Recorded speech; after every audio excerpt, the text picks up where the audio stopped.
El sol aún estaba lejos de salir de Galveston, Texas. La mañana del 27 de marzo de 1982, los únicos que estaban despiertos eran los pájaros y Glenda Kirby, una estudiante de medicina de la Universidad de Texas. Glenda disfrutaba de su solitaria rutina matutina. El campus de la Universidad de Texas estaba vacío durante las vacaciones de primavera, pero se quedaba en la ciudad para aprovechar sus vacaciones. Glenda estaba en su propio mundo mientras caminaba por las aceras vacías en la oscuridad. Ni siquiera se dio cuenta cuando un Pontiac Grand Prix se desaceleró para avanzar detrás de ella. El coche la siguió durante una cuadra antes de que se detuviera. Detrás de Glenda, la gran sombra de un hombre se desplegó desde el Pontiac. Algo oscuro goteaba de sus manos. Glenda, todavía sin darse cuenta del hombre detrás de ella, no miró hacia atrás, ni siquiera cuando la sombra comenzó a correr hacia ella. En el último segundo, Glenda escuchó los pesados pasos. Se volteó justo a tiempo para ver a Carl Eugene Watts, de 28 años, correr hacia ella. Estaba cubierto de sangre y tenía una vibra de homicidio en sus ojos. Hola, soy William Pinkerton. Esto es Asesinos Seriales, un podcast original de Parcast. Cada episodio nos sumergimos en la mente y la locura de los asesinos seriales. Hoy concluimos la historia de Carl Eugene Watts, el degollador de los domingos por la mañana. Estoy aquí con mi compañera Sarah Tennyson. Hola a todos. Pueden encontrar episodios de Asesinos Seriales y todos los demás podcasts originales de Parcast gratis en Spotify.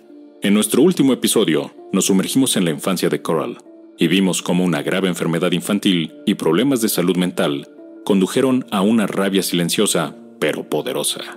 Eventualmente comenzó a expresarse a través de la violencia y luego del asesinato.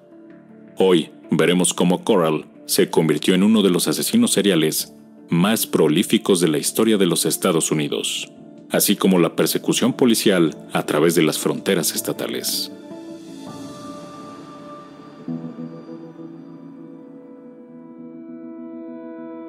A la edad de 26 años, Carl Eugene Watts había cobrado la vida de al menos 3 mujeres en todo el estado de Michigan. En los 3 asesinatos, por apuñalamiento, los ataques estuvieron marcados por una rabia brutal y una fuerza abrumadora. Después de años de ira reprimida, Carl encontró alivio en ejercer violencia contra las mujeres. Las armas que eligió fueron pequeños cuchillos de madera y desarmadores afilados. Las herramientas eran pequeñas. Sus hojas, de solo unos pocos centímetros de largo, no eran las típicas armas homicidas porque realmente no eran tan efectivas para matar. Pero eso era lo que a Coral le gustaba de ellas. Podía apuñalar para sacar su frustración, hasta que ésta se disolviera. Desafortunadamente, la liberación nunca fue duradera. Estos altibajos eran evidentes en su comportamiento en casa. Su esposa Valeria siempre estaba preocupada. Coral atravesaba patrones de comportamientos que provocaban estrés y que ponían a prueba su relación. El más preocupante de ellos era su hábito de desaparecer por la noche. Al anochecer, Coral se marchaba sin decir una palabra. Estas frecuentes e inexplicables escapadas preocupaban a Valeria.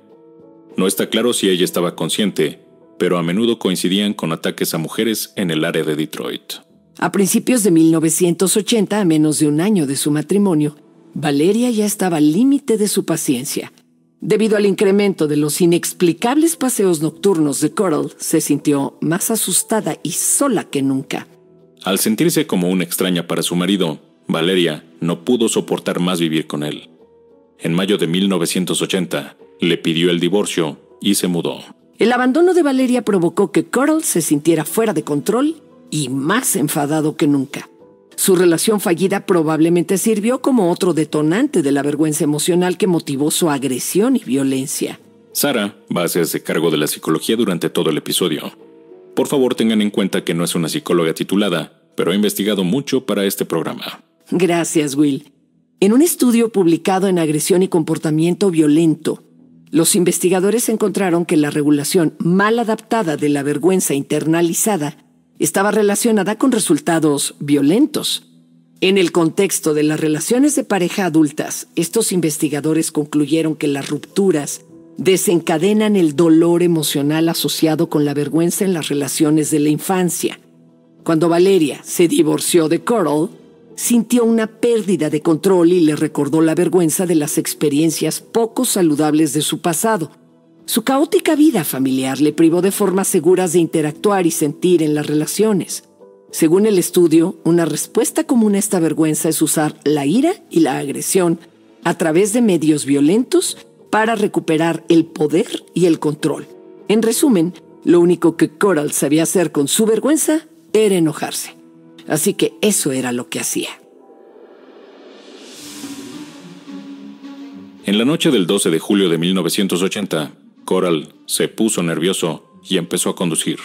Pasar tiempo en su auto era otra salida que Coral usaba para calmarse. Esa noche dejó Detroit y se dirigió en dirección a Ann Arbor.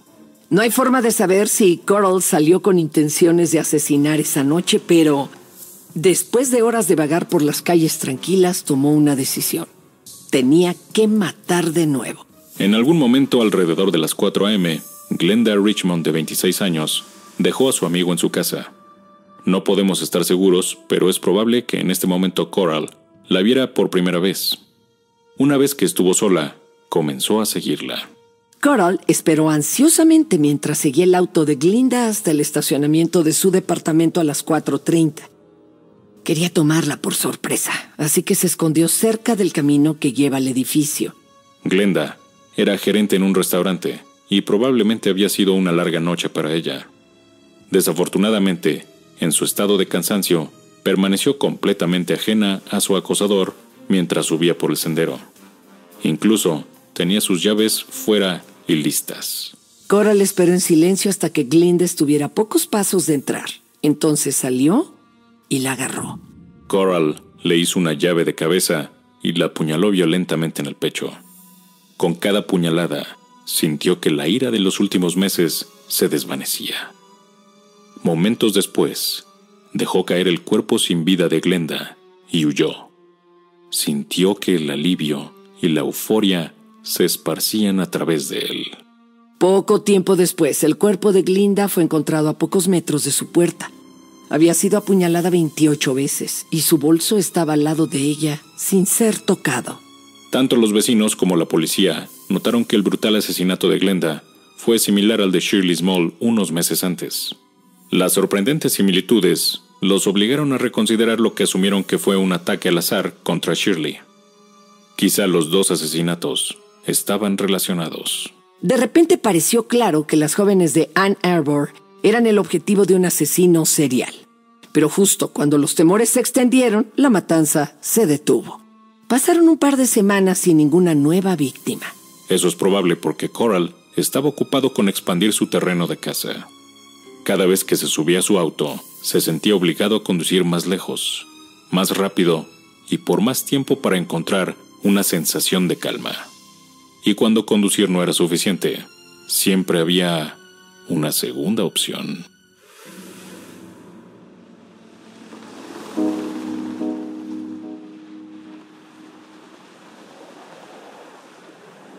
En la madrugada del 31 de julio se subió a su coche y condujo hacia el norte. Su Pontiac fue localizado en la frontera hacia Ontario, Canadá. Allí se dirigió a la ciudad de Windsor. Lo que pasó después no está claro, pero es probable que haya recorrido los barrios del centro de Windsor. Al mismo tiempo, Irene Kondratowicz, de 22 años, caminaba a casa después de una noche de diversión en un bar. Poco antes de las 4 a.m., fue atacada por detrás por un asaltante desconocido que le cortó la garganta. Nunca vio a su atacante, pero milagrosamente sobrevivió para contar la aterradora historia. Alrededor de 30 minutos después de que fue atacada, Coral fue fotografiado en un punto de control al volver a entrar a los Estados Unidos. Todavía se desconoce si Coral fue el que atacó a Irene esa noche, pero si lo fue no hizo mucho para calmar sus impulsos. Poco más de un mes después volvió a Ann Arbor con deseos de asesinar. Pasaba por los barrios de la Universidad de Michigan cuando vio a Rebecca Greer Huff subirse a su auto. Esa noche, Rebecca, de 20 años, salió con unos amigos de un apartamento. Alrededor de las 3:45 a.m., ella dejó a sus amigos para volver a casa. Al igual que Glenda Richmond, Rebecca llegó al estacionamiento de su edificio a salvo. Fue en los 30 metros entre su auto y su apartamento que Coral la atacó. Se abalanzó sobre ella por detrás y la apuñaló repetidamente. Cuando Rebecca murió, Coral huyó de la escena. Un residente del edificio de Rebecca oyó sus gritos y llamó a la policía. Llegaron alrededor de las 4 a.m. para encontrar su cuerpo. Había sido apuñalada 54 veces a lo largo del torso. La noticia del asesinato de Rebecca fue un golpe tanto para la policía como para los vecinos. La naturaleza especialmente brutal de su asesinato atrajo aún más la atención a los 3 asesinatos en serie. Rebecca era popular y querida. Era vista como un verdadero pilar en muchas de sus comunidades locales y académicas, por lo que su muerte presionó a la policía para atrapar a su asesino rápidamente. Junto a ellos, los medios de comunicación locales buscaban entender lo que pasaba, pero solo avivaban el miedo. La noticia del último asesinato a puñaladas hizo que las mujeres entraran en pánico en el campus de la universidad y se extendió por el resto de la ciudad. Las mujeres dejaron de caminar solas a casa, aterrorizadas de ser las siguientes. La policía organizó reuniones en el ayuntamiento, distribuyó panfletos sobre la seguridad nocturna y creó un grupo de trabajo especial. Mientras tanto, la prensa reconoció la urgencia del caso y se dispuso a ayudar en lo que pudiera. En sus reportajes comenzaron a hacer conexiones útiles entre los asesinatos.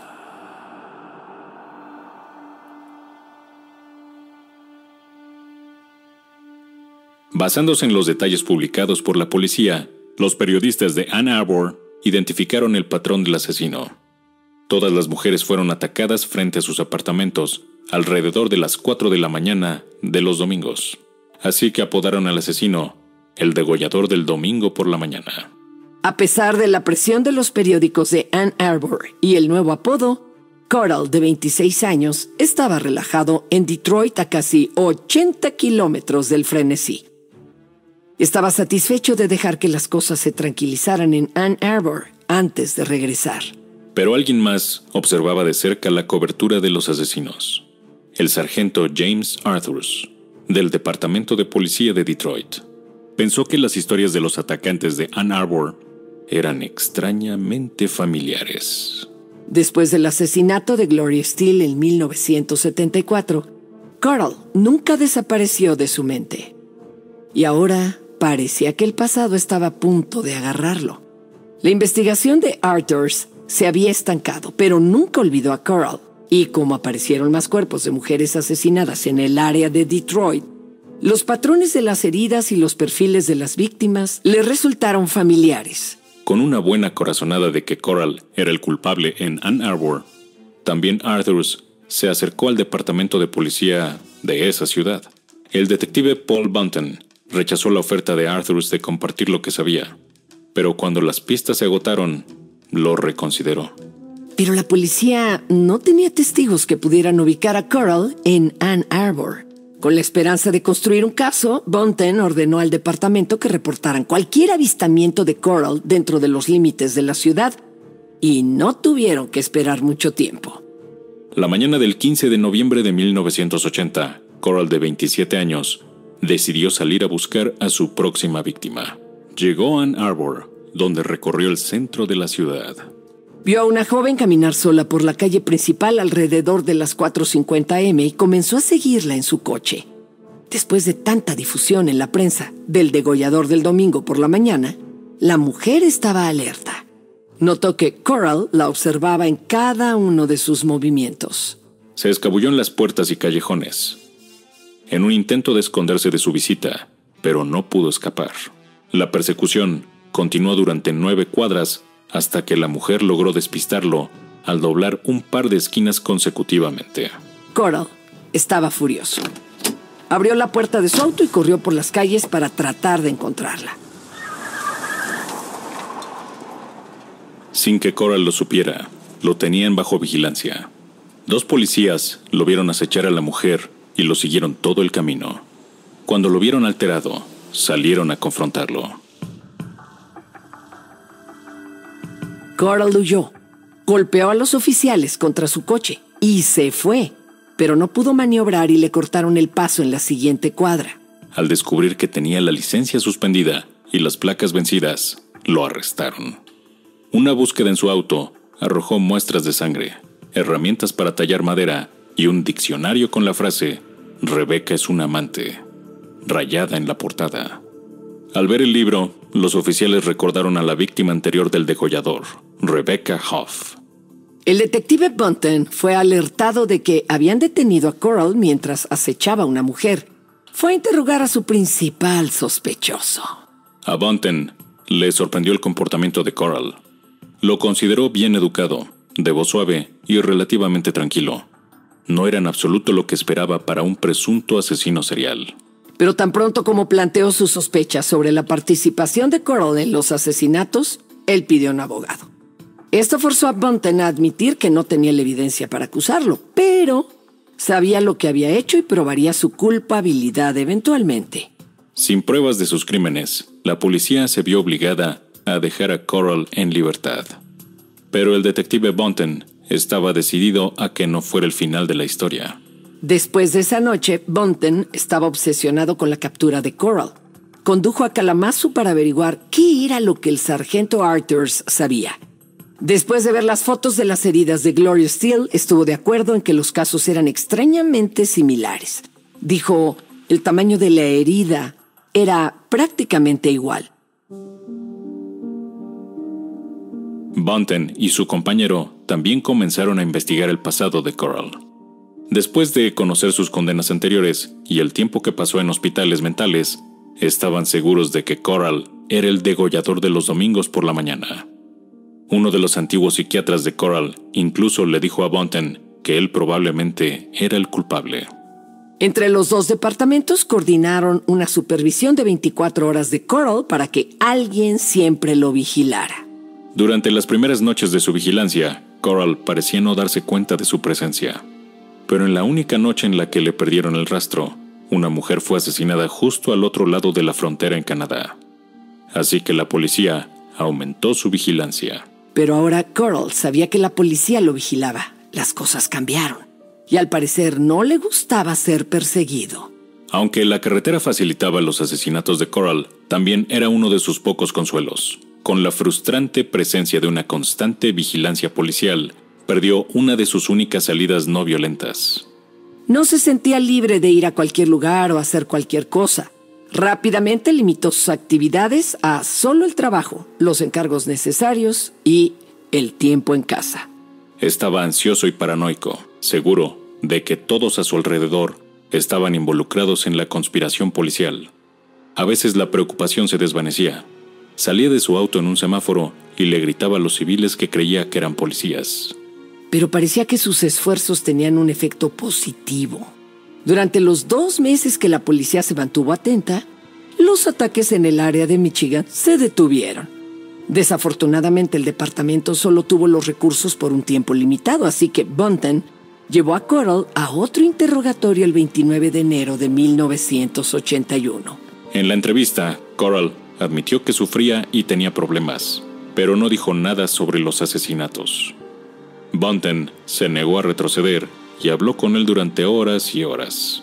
Eventualmente, él se quebró, sollozó y pidió ver a su madre. Esto podría estar relacionado con lo que Freud denominaba una regresión psicológica.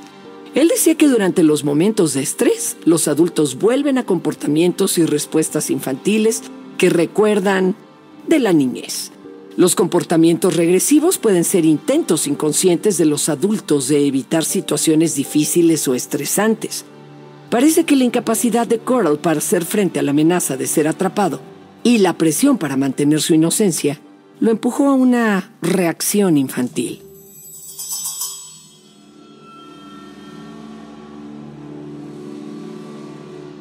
Sin estar seguro de cómo proceder, Bunten pensó que si permitía que viera a su madre, podría sentirse lo suficientemente seguro para confesar finalmente.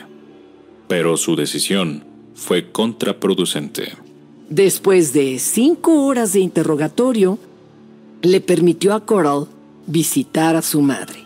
Pero después de tener contacto con ella, se aisló completamente y se negó a hablar más con Bunten. Sin evidencia física y sin confesión, su caso contra Coral se debilitó, y con él, sus recursos. Las órdenes expiraron y sin más asesinatos que motivaran la investigación, el departamento no pudo justificar el gasto constante. Aún así, Bunton lo persiguió por su cuenta. Se acercó a Coral en las tiendas de comestibles y por toda la ciudad. Pensó que si lo presionaba con entrevistas casuales en lugares públicos, finalmente se quebraría. Y lo hizo, pero no de la manera que esperaba. El 10 de marzo de 1981, Bunton vio a Coral en un teléfono público frente del tribunal y lo confrontó. Coral perdió los estribos, se sintió atrapado y sabía que Bunton no dejaría de acosarlo. No podía quedarse ahí. Su única salida era correr. Fue de ese teléfono público directamente al aeropuerto y se subió a un avión que salía de Michigan. Ni siquiera se detuvo para decirle a su madre o amigos que se iba. Se detuvo en Colwood, Virginia Occidental, para obtener algo de dinero de su abuela. Luego se subió a otro avión, esta vez a Houston, Texas. De vuelta en Michigan, Bunton estaba desconcertado. Coral no se encontraba en ningún lugar y su familia no sabía nada. Parecía que había desaparecido en el aire. Finalmente, en abril de 1981, Bunton encontró una dirección de remisión para Coral, que dirigía su correo a un apartamento en Houston. No quería que Coral se escapara, así que contactó a la policía de Houston y envió todo el historial. El detective Doug Bostock tomó el mando y lo vigiló. Pero hasta donde él pudo comprobar, Coral vivía una vida normal. Durante los primeros 6 meses en Texas, se estableció y mantuvo la calma. Trabajó como mecánico en varias compañías de camiones y vehículos durante el verano y el otoño. Eventualmente terminó en Eagle Lake, una ciudad a las afueras de Houston. Mientras el detective Bostock lo vigilaba, el comportamiento de Coral fue normal. Simplemente iba a trabajar y volvía a casa. Pero todo eso estaba a punto de cambiar. Después de meses de estrés bajo la cuidadosa vigilancia de la policía de Michigan y Texas, Coral estaba listo para ceder a sus deseos de matar una vez más. Por suerte para él, en 1981, Houston era un lugar perfecto para que un asesino serial se escondiera. Era una de las ciudades de mayor crecimiento y los crímenes violentos superaban con creces a las autoridades. Fue apodada la capital del asesinato de los Estados Unidos por la prensa nacional. Con más de 700 homicidios al año, los asesinatos de Coral eran una gota en el vaso. Finalmente se había instalado y estaba listo para recorrer las carreteras de una nueva ciudad. El degollador estaba listo para su regreso. Pronto se adaptó a un patrón familiar. Encontró una novia con la que pasar el tiempo durante el día y salió a cazar víctimas por la noche. Conoció a Sheila Williams en la iglesia. Los dos comenzaron a salir poco después y las cosas se pusieron serias. Pero Coral no pasaba la mayoría de las noches con Sheila, sino que se dedicaba a recorrer la ciudad, con muchos caminos que seguir e innumerables mujeres solas. Retomó el rumbo donde él lo dejó. El 5 de septiembre de 1981 vio a Linda Tiley, de 22 años, sola en su auto. Comenzó a seguirla, pero no tenía idea de cuán lejos lo llevaría. Linda conducía a su casa en Austin, a más de 100 millas de distancia. Coral la siguió durante todo el viaje, mientras esperaba pacientemente su momento. Cuando finalmente llegó a su hogar, él se abalanzó. Lucharon brevemente antes de que él la ahogara en la piscina afuera de su edificio de departamentos. Y esto fue solo el comienzo de su locura. A partir de enero de 1982, los cuerpos de las mujeres comenzaron a amontonarse en los condados circundantes. Como sus víctimas anteriores, a menudo se encontraban exactamente donde las atacaba, frente a sus casas o en los arbustos de las aceras del vecindario. Curiosamente, su técnica de matar evolucionaba. Usaba cada vez menos sus cuchillos, al encontrar un nuevo placer en el estrangulamiento y el ahogamiento. Entre sus próximas víctimas, Phyllis Stamp, de 27 años, fue estrangulada y colgada con su camiseta en un parque. Y Margaret Fossey, de 25 años, fue estrangulada frente a su apartamento. Luego, el cuerpo estrangulado de Elena Semander, de 20 años, fue casi compactado por un basurero cuando fue vaciado en un camión recolector de basura. En ese momento la policía no relacionó a ninguna de las víctimas, así que Coral continuó fuera del radar. Se mudó con su novia Sheila y su hija, y comenzó a referirse a ellas como su esposa e hija. Por fin, su vida parecía normal para él. Su relación con Sheila no parecía tener los mismos problemas que sus anteriores matrimonios. Sheila estaba enamorada. Continuó con su trabajo regularmente y ahora tenía su salida criminal de vuelta. Coral se relajó en su nueva rutina, pero luego se volvió descuidado, engreído. Era imprudente con las escenas del crimen e incluso con sus víctimas. En la madrugada del 27 de marzo de 1982, Coral apuñaló hasta la muerte a una joven llamada Anna Ledet. Incluso cubierto con la sangre de Anna, no estaba satisfecho. Mientras se alejaba de su cuerpo, notó a Glenda Kirby, que caminaba sola. Cuando escuchó pasos detrás de ella, Glenda se volteó para ver al hombre lleno de sangre que corría hacia ella. Coral la derribó al suelo. Glenda luchó bajo el peso de Coral y trató de liberarse. Pero, por muy hábiles que fueran sus brazos y manos con sangre, no pudo aguantar. Se valió de la horrible sangre y comenzó a liberarse. Con un poco de fuerza, se deslizó de sus húmedas manos. Se arrastró por la acera y cojeó hasta ponerse a salvo. Con sus pensamientos acelerados y su rabia palpitante, Coral regresó a su auto y condujo a casa. Sin embargo, este fracaso no lo frenaría. Un par de meses más tarde, al amanecer del 23 de mayo a las 6:30 am, Coral esperaba en los arbustos de los apartamentos Hammerly Walk en Houston.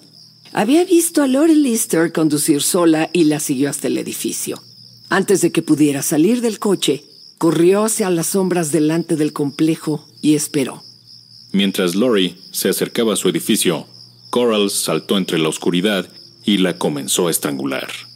Le exigió saber cuál era su apartamento.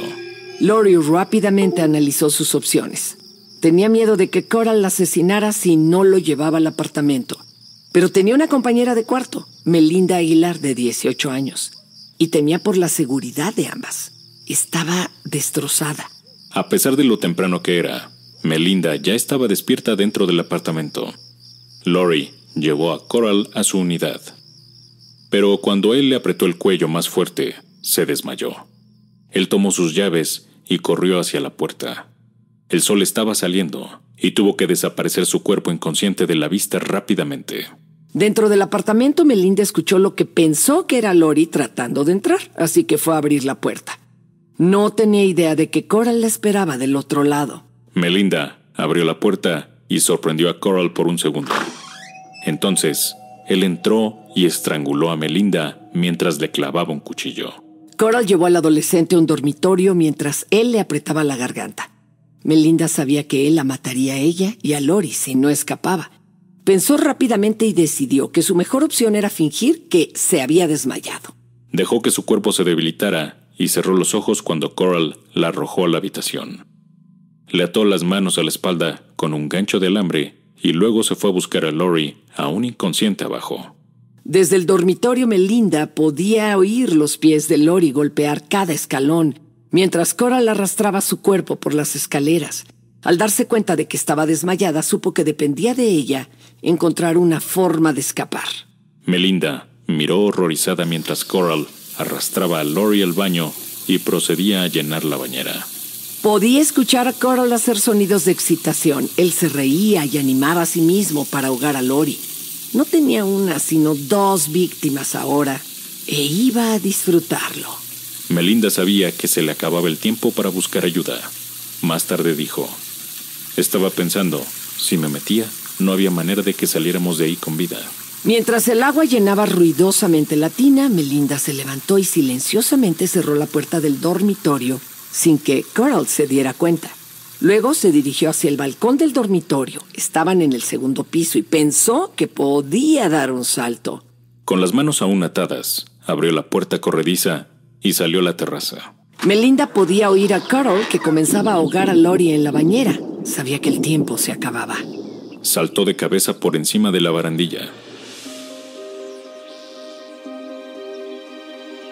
Se levantó rápidamente y corrió hacia la primera persona que vio. una mujer que bebía su café matutino en un balcón vecino. Melinda gritó para llamar a la policía. Su compañera de cuarto era ahogada por un atacante en su departamento. Al escuchar la conmoción afuera, Coral fue a ver cómo estaba Melinda. Dejó a Lori medio ahogada en la bañera y pateó con fuerza la puerta cerrada. Estaba horrorizado y enfadado al ver que Melinda se había ido, pero se asustó aún más cuando miró por la puerta corrediza para ver que 2 patrullas de policía se detenían. La policía ya estaba en el lugar e interrogaba a los ocupantes de la unidad de abajo. Coral salió corriendo del apartamento, saltó la mitad de las escaleras y se fue. Los policías lo persiguieron mientras trataba de llegar a su auto, pero estaba estacionado justo al lado de los vehículos policiales. Continuó con un cambio de dirección, en un intento por despistarlos. Pero un policía lo seguía de cerca. Finalmente, Coral se encontró con un callejón sin salida en el complejo. Todo había terminado. Levantó las manos y se tiró al suelo. No se resistió mientras lo esposaban y lo llevaban al auto de la policía. Fue arrestado por robo con premeditación. De vuelta al apartamento, el vecino de Lori corrió arriba para encontrarla inconsciente en la bañera. La sacó del agua y la golpeó un par de veces en la espalda para tratar de revivirla. Después de unos tensos segundos, Lori se despertó, tosió agua y sangre. Afuera, su atacante se apartaba enérgicamente de la escena para responder por sus acciones y tal vez aclarar sus otros brutales ataques en el área de Houston. Después de su arresto, la policía esperaba buscar en su casa evidencias que pudieran ser útiles en otras condenas, pero su esposa Sheila no los dejó entrar sin una orden. Cuando regresaron con una al día siguiente, Sheila había limpiado completamente la casa. De vuelta al principio, el juez a cargo del caso de Coral ordenó una evaluación psicológica obligatoria. Él fue trasladado a la unidad de máxima seguridad del ala psiquiátrica del Hospital Estatal de Rusk. Su evaluación incluyó una entrevista clínica, observaciones del personal y una prueba de coeficiente intelectual. El director clínico de la unidad, el Dr. James Hunter, encontró que algo no encajaba con el test de coeficiente intelectual de Coral. En sus observaciones consideró que tenía una inteligencia adulta normal, pero su coeficiente intelectual había sido medido en solo 68. El resultado lo calificó legalmente como discapacitado mental en el estado de Texas. Sin embargo, es posible que Coral haya falsificado su prueba de IQ para parecer incompetente y evitar ser juzgado. Un estudio realizado por el Departamento de Psicología de la Universidad de Nueva Orleans encontró que el test no era capaz de identificar la falsa exageración de los pacientes, conocido como malingering. Otro psicólogo que vio a Coral, el Dr. Jerome Sherman, identificó una gran cantidad de problemas. Dijo que albergaba una gran hostilidad internalizada que se dirigía únicamente a las mujeres a las que él atribuía una cualidad malvada. Como la policía había atrapado a Coral con las manos en la masa por un intento de asesinato, ahora se enfocaron en culparlo de otros asesinatos. Dada su reputación en Michigan, querían una oportunidad para interrogarlo sobre alguno de sus otros homicidios sin resolver. Así que después de que fue considerado apto para ser juzgado, se le ofreció un acuerdo con el asistente del fiscal del distrito del condado de Harris. Se le concedería inmunidad por sus otros crímenes si se declaraba culpable de robo con intento de asesinato y confesaba sus otros asesinatos. A cambio recibiría la sentencia máxima de 60 años.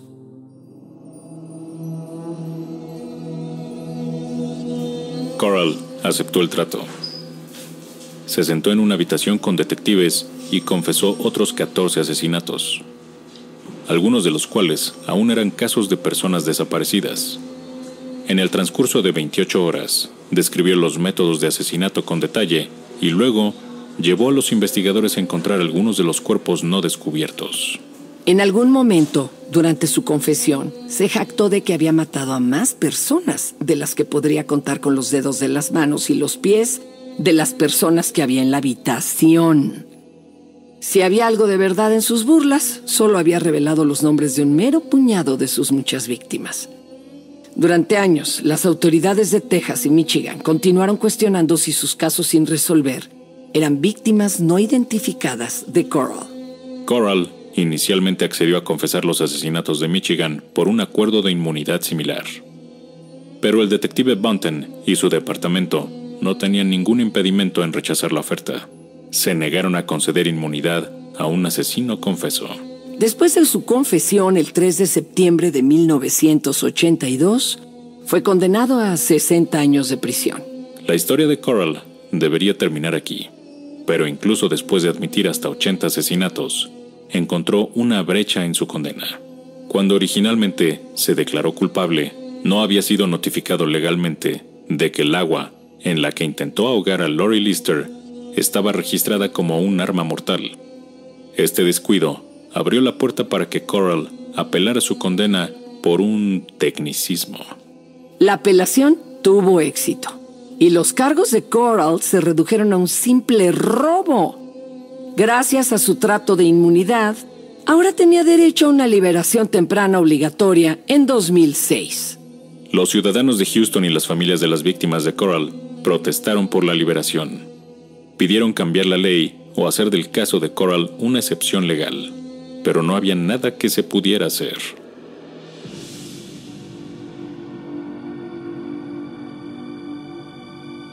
En un último esfuerzo, los funcionarios en Houston se dirigieron a la oficina del fiscal de distrito de Michigan para ver si tenían algún caso abierto que pudiera estar relacionado con Coral.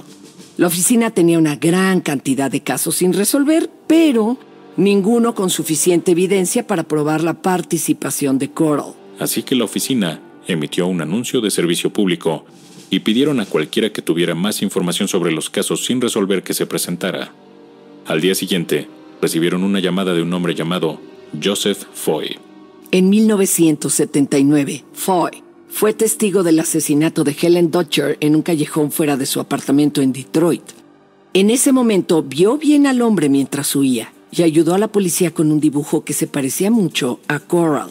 Foy nunca olvidó el caso y, de hecho, había acosado a la policía durante años para encontrar al culpable.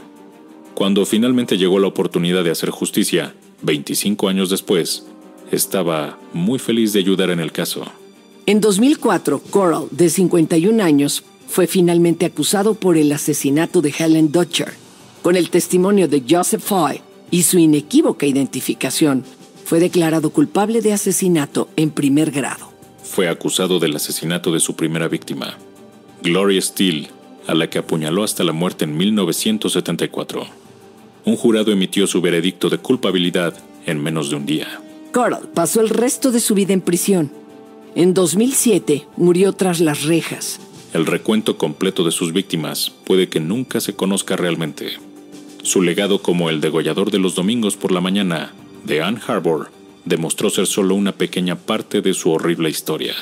Es difícil saber dónde convergen la realidad y la ficción en esta historia. Incluso en la confesión de Coral, no se sabe cuántas familias fueron afectadas por su tipo de violencia brutal, pero es seguro decir que pocos lamentaron cuando murió.